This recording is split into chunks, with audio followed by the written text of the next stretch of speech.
রিয়াজ, বৃষ্টি হচ্ছে কালকে রাত থেকে আবারও, এবং অনেক জেলায় যেখানে পানি কমার সম্ভাবনা ছিল সেখানে আবারও পানি বাড়ছে। নতুন করে কোন কোন এলাকা প্লাবিত হয়েছে এবং এখন আপনি যেখানে আছেন সেখানকার বর্তমান কি অবস্থা, সার্বিক পরিস্থিতি জানাবেন।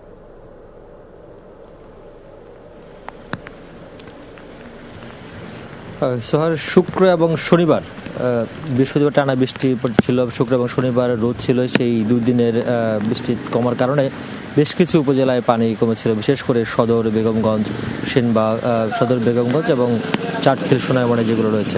ডিজাইন, এলিগেন্স, বিউটি, সেরা পণ্য সবার জন্য জেভিকো।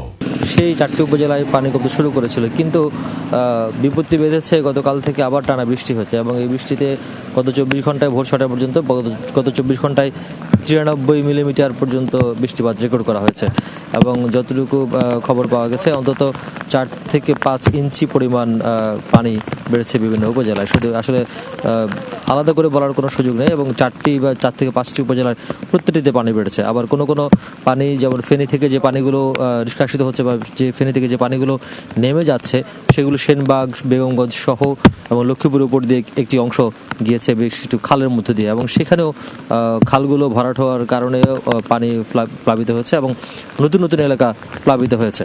আমরা যেটি দেখেছি যে এখন পর্যন্ত আসলে ত্রাণ তৎপরতা সেভাবে প্রত্যন্ত অঞ্চলে হয়নি, যেগুলো হচ্ছে সেগুলো উপজেলা সদর কেন্দ্রিক।